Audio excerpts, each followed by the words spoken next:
अस्सलाम वालेकुम नाजरीन। इस एपिसोड के आगाज में हम देखते हैं मार्कोस की जानब से बुलाया जाने वाला कबूतरबाज जंगल में से आगे बढ़ रहा होता है, मगर इसी लम्हे साहिरा बदवी सिपाहियों के साथ उसका रास्ता रोक लेती है और उन सब को तलवारों की नोक पर रख लिया जाता है। कबूतरबाज साहिरा को देखकर कहता है, खातून तुम्हें क्या लगता है कि तुम क्या कर रही हो? क्या तुम मरना चाहती हो? तो साहिरा कहती है, देखो तुम कितने थके हुए हो, आराम करो, हम तुम्हारे लिए ये कर लेंगे। और फिर साहिरा के इशारे पर सिपाही कपड़ों में से खाते निकाल कर साहिरा को देता है, जिसे पढ़ने के बाद साहिरा अपने आदमी से कहती है, ये एबलन के कौंद की दावत है, ये पढ़ लो और अपने कपड़े बदल लो, एबलन में कबूतरबाज बनकर दाखिल हो जाओ, बोरो साहब वहाँ तुम्हारा इंतजार कर रहे होंगे। यह सुनकर बाज़ंतीनी कबूतरबाज कहता है, तुम इसका बदला अपनी जानों से दोगे। और फिर साहिरा दो सिपाहियों से कहती है, तुम दोनों बाज़ंतीनी लिबास पहनकर कबूतरबाज के मुहाफिज बनकर इसके साथ जाओगे और इन्हें नजरों से दूर किसी जगह बंद करके रखोगे जब तक एबलन गिर न जाए, ये हमारे मेहमान हैं। यह सुनकर साथ ही सिपाही उन पर वार करके उन्हें बेहोश कर देता है। दूसरी जानब हम देखते हैं कि कराकोश जाल का तोड़ बनवा रहा होता है। इसी लम्हे थका हारा करातेगन तेल लेकर वहां पहुंचता है। वो घोड़ा गाड़ी से उतरता है और कराकोश से कहता है, देखो तुमने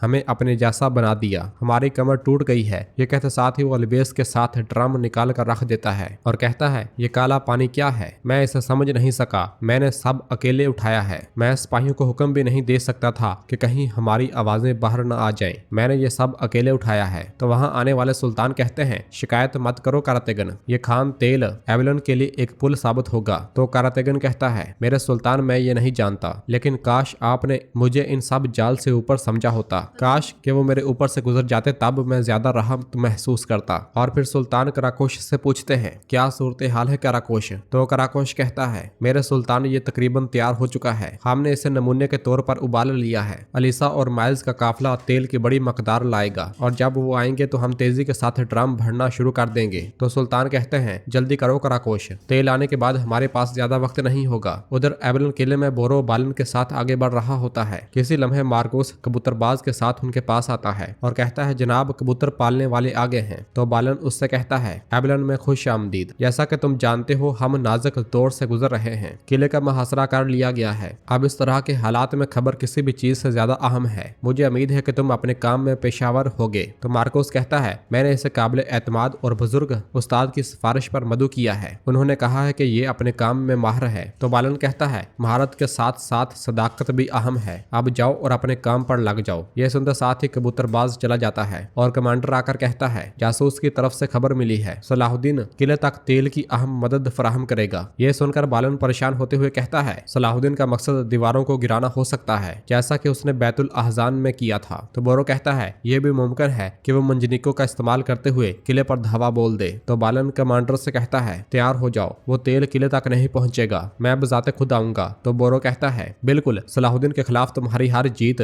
किले की मज़ाहमत को कम कर देगी, मैं फिर जाकर तैयारी करता हूँ। ये कहते साथ ही बोरो आगे बढ़ जाता है, जबकि बालन उसे देखते हुए कुछ सोचता ही चला जाता है। उधर कुदस में खादमा मारिया से कहती है, शहजादी सबीला और विलियम आपका इंतजार कर रहे हैं। तो मारिया कहती है, मुझे उम्मीद है कि यह मुकाबला बालन के हक में खत्म होगा, काश मैं उसे बोरो को हवाले करने पर राजी कर पाती। ये कहते साथ ही मारिया आगे बढ़ जाती है। दूसरी जानब सबीला विलियम से कहती है, मारिया अपनी तरकीब को बेहतरीन सलाहियत के मुताबिक इस्तेमाल करेगी विलियम। तो विलियम कहता है, पुरसकून हो जाए शहजादी, आइए पहले सुनते हैं कि वो क्या चाहती है। तो सबीला बैठते हुए कहती है, जबकि हमारी किस्मत उसके मुंह से निकलने वाले अल्फाजों पर अटकी हुई है, तो वो हमें धमकी देने के सिवा कुछ नहीं करेगी। इसी लम्हे मारिया वहाँ पे आती है और उनके पास बैठते हुए कहती है, मैं बालन से मिलने एबलन गई, खबर अच्छी नहीं है। तो सबीला पूछती है, आप बालन से किस हैसियत में मिलने गई थी? तो मारिया कहती है, बादशाह के मशीर के तौर पर। तो विलियम पूछता है, क्या ये मुलाकात इस वक्त बादशाह के हुक्म से हुई है? तो मारिया कहती है, नहीं, उसने ऐसा कोई हुक्म नहीं दिया, लेकिन ये एक ऐसी मुलाकात थी जो मुकम्मल तौर पर हमारे बादशाह के फायदे और मफाद के लिए थी। तो सबीला कहती है, आपका फरीजा बाल्डोन का मशीर बनना है, उसके लिए फैसले न करें। तो मारिया कहती है, शहजादी हम सब एक ही चीज चाहते हैं, हम नहीं चाहते कि लाडगाए बाल्डोन के बाद तख्त संभाले, हमें इसलिए मजबूत होने के लिए बालन की जरूरत है, लेकिन वो इसके बिल्कुल बरक्स करता है। तो विलियम पूछता है, आप हमसे क्या चाहती हैं? तो मारिया कहती है, मैं बालन की ताकत बढ़ाने के लिए सही वक्त पर सही मुहिम शुरू करूंगी और मुझे उसके लिए आपकी मदद की जरूरत होगी। उधर एबलन किले में बोरो और साहिरा उस कबूतरबाज के पास आते हैं और बोरो पैगाम देते हुए कहता है, ये पैगाम फौरी तौर पर कैंप तक पहुंचना चाहिए। यह सुनते साथ ही कबूतरबाज पैगाम कबूतर के साथ बांध देता है और फिर साहिरा पूछती है, क्या तुम्हें यकीन है कि ये कैंप तक पहुंचेगा? तो कबूतरबाज कहता है, परेशान न हो साहिरा खातून, इनमें से हर एक कबूतरों को वहां उड़ने की तरबियत दी जाती है जहां इस्लाम का झंडा होता है।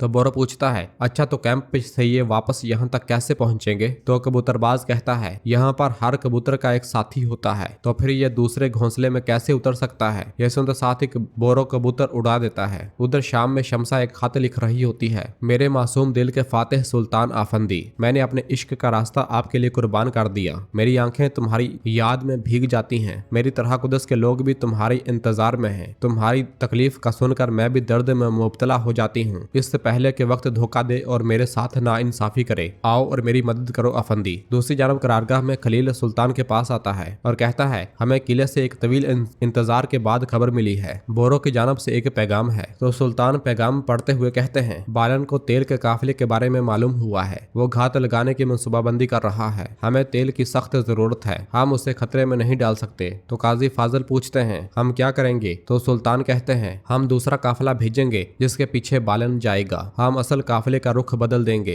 एथरिस अलीसा के बताए गए रास्ते पर उसके साथ जाओगे। यह सुनते साथ ही एथरिस वहां से चले जाते हैं। उधर शाम में शमसा खातून असफिहानी के पास आती हैं और कहती हैं, क्या आप ये खत हमारे सुल्तान को पहुंचा सकते हैं? तो असफिहानी खत लेते हुए कहते हैं, बिल्कुल शमसा खातून। तो शमसा पूछती है, मुहासरे के बारे में कोई खबर? तो असफिहानी कहते हैं, अल्लाह का शुक्र है कि खबर अच्छी है, लेकिन फतह की खबर अभी तक नहीं आई। तो शमसा खातून कहती हैं, इंशाल्लाह जल्द ही आ जाएगी, अपने तेज तरीन कासिद भेजें। यह सुनते साथ ही असफिहानी आगे बढ़ जाते हैं। उधर एबलन में बोरो जवाब का इंतजार कर रहा होता है। कुछ देर के बाद एक कबूतर वहां पहुंचता है जिससे निकाली गई खबर पढ़ने के बाद बोरो कहता है, तेल की हिफाजत के लिए इकदाम कर लिए गए हैं। और फिर इसके बाद वो खबर जला डालता है। बाहर से आगे बढ़ते हुए बालन मार्कोस से पूछता है, बोरो कहाँ है? तो मार्कोस कहता है, जनाब मैंने उसे नहीं देखा। अगले ही लम्हे बोरो वहां से गुजरता है। तो बालन पूछता है, तुम कहाँ थे? तो जवाबन बोरो कहता है, हम हमले की तैयारी कर रहे थे। तो बालन पूछता है, तुम्हें इतना वक्त क्यों लगा? तो बोरो पूछता है, ये क्या है बालन, क्या तुम्हें मुझ पर भरोसा नहीं है? हम जो कुछ करने जा रहे हैं वो अहम है, तो इसलिए मोहतात तैयारी की जरूरत है। तो बालन कहता है, हम जितना जल्दी हो सके हमला करेंगे। इसके साथ ही वो सब आगे बढ़ जाते हैं। नाजरीन फिर इसके बाद हम देखते हैं कि कैरक किले में कमांडर मैला के पास आकर कहता है, सुल्तान सलाहुद्दीन ने एबलन का मुहासरा किया हुआ है और बालन ने कुदस से मदद की दरख्वास्त की है, लेकिन मालूम नहीं कि वो मदद भेजेंगे या नहीं। सुल्तान सलाहुद्दीन का भाई बोरो वो अपने भाई के खिलाफ कौन तो बालन के साथ मिलकर लड़ रहा है। तो मैला हैरानगी से कहती है, वह ऐसा कुछ क्यों कर रहा है? तो कमांडर कहता है, क्योंकि सुल्तान सलाहुद्दीन ने उसे फांसी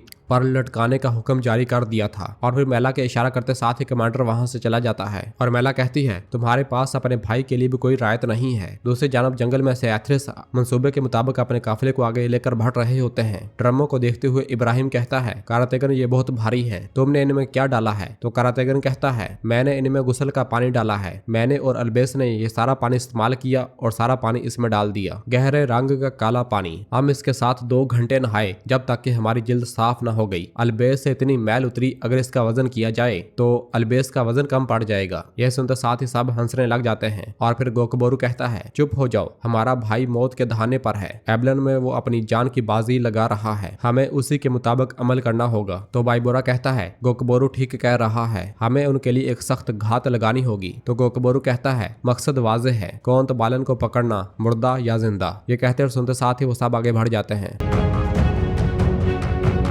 तो नाज़रीन इसके साथ ही एपिसोड भी खत्म करते हैं। मिलते हैं बहुत जल्द अगली एपिसोड के साथ। वीडियो को लाइक कर दें और जिन दोस्तों ने अभी तक चैनल सब्सक्राइब नहीं किया वो जल्दी से चैनल सब्सक्राइब कर दें और बेल आइकन यानी घंटी वाले निशान को भी प्रेस कर दें ताकि आने वाले एपिसोड्स आपको आसानी मिल सकें। दुआ में याद रखें। अल्लाह हाफिज।